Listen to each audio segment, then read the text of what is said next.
There's a big misconception that grazing animals just kind of instinctively know how to graze, that they know what parts of the plants are the most palatable and which plants are the most nutritious, and it's just something that they're born knowing how to do. And this is just patently false. Hey folks, today I thought I'd make a video talking about how grazing is a skill. And what I'm talking about is grazing is a skill for the animals. They have to learn how to graze, and you have to give them the opportunity to learn. Grazing management is obviously a skill for the producer. If you're watching my channel, hope you've already realized that. It's a skill with a lot more depth to it than most people think. And it's a very important skill. It's probably the most important skill for your bottom line if you're grazing for profit. Now, grazing as a skill for the animal, kind of the big point that I'm going to try to make here is that you have to give those animals an opportunity to learn, as well as give those animals an opportunity to demonstrate their grazing skills to you. In this group here, we do have replacement doelings, about 10 of them. A lot of people might separate those off or give them some sort of supplemental feed somehow through a treat feeder or something like that. I don't. I want them to learn how to graze. I want them to follow their mothers around and learn what plants are palatable. A lot of it's just trial and error. Learn how to get along with the dog. Learn how to, when they should go get mineral because it'll make them feel better. A lot of what they learn through grazing is just how do things make them feel. And these animals, both they're learning right now, and they're also kind of demonstrating to me how well they're learning. They're also developing their gut biome and immune system and stuff like that.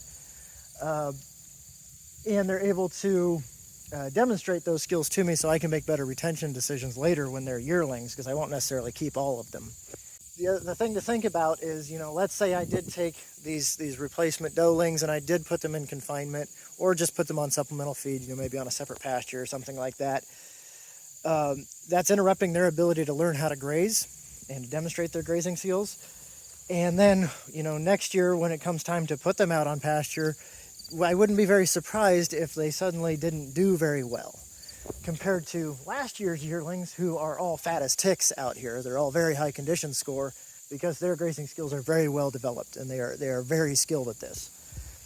So it's not all just about like an animal's feed efficiency, thriftiness, or genetic predisposition, or even their gut biome.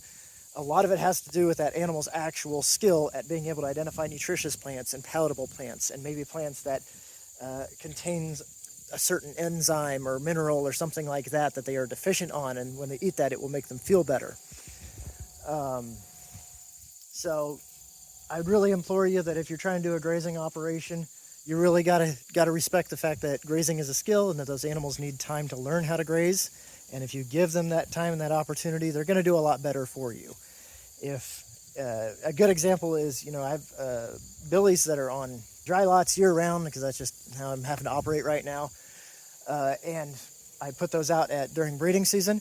Now they do tend to lose condition and get a little bit rough during breeding season. Now some of that is just they're really busy, they're burning a lot of calories, but some of it is they're not very skilled grazers. They don't know how to graze different plants. They don't know where things are. They don't, maybe aren't that proactive about going and finding the mineral feeders, stuff like that. And I bet you they would do better, not that they're dying or anything right now, but they would do better if they were year-round grazing, and then just when it came time to breeding season, it's like, oh, we're just on different pasture now. But I can identify these plants. I know which ones are nutritious. I know where the better ones are likely to grow, stuff like that. So just something to think about. Until next time.